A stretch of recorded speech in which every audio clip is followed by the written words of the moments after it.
Мен бірінші рет далада. Бұл видео менің кішкентай қорқынышымды жеңу үшін түсірілген видео. Влог десе де болады. Ұйқы.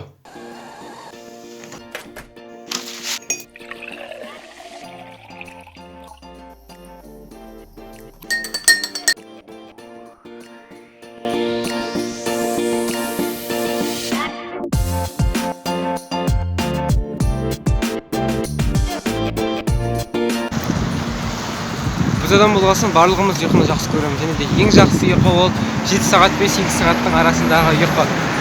Және де барлығымыздың қиналатын жеріміз осы.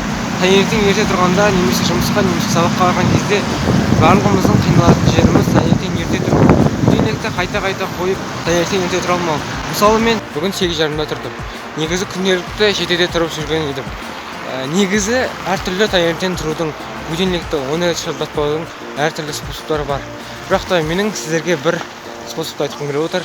Ол егер де сіз бір нәрсені қатты жасаған кезде таңертең, мысалы жаттығу, 1 сағаттық жаттығу жасағыңыз келсе, сіз міндетті түрде тұрасыз. Егер де ол сізге маңызды болса, сіз еріншектікке берінбесеңіз, әрине жай ғана шешім қабылдағанша дұрыс шешім қабылдау керек. Сондықтан да егер де сіздің маңызды жұмысыңыз болса, мысалы бастықпен таңғы сағат 9-да кездесу болса, сіз міндетті түрде будильник шырылдаған кезде атып тұрасыз. Яғни осындай сізге бір маңызды жұмысыңыз, мақсатыңыз болса, сіз міндетті түрде тұрасыз.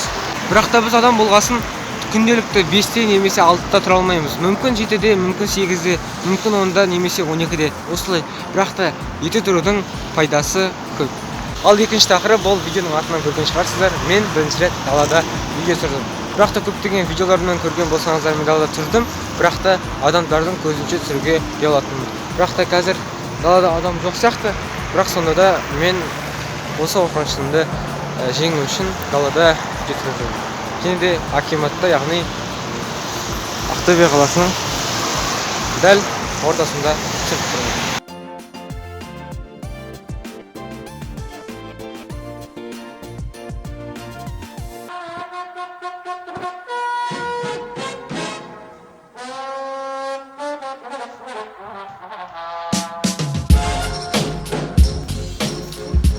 Жаңа ғана мен кітапханадан шықтым, енді ағылшынға бара жатырмын. Ағылшынша кітап алдым. Деңгейі А1 ма сондай. Ағылшын тілін жақсартуға, произношение, түсінікті, барлығын жақсартуға арналған кітап. Біздің кітапханада негізі барлық кітаптар бар екеніне енді толық көзім жетті.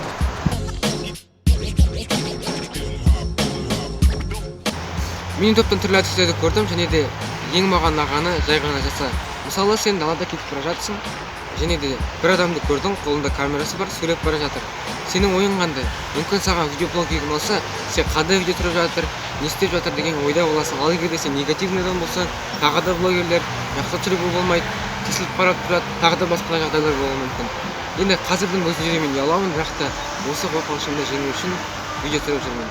Және де кішкене болса да результаты бар. Айтпақшы, ағасыма кеттік.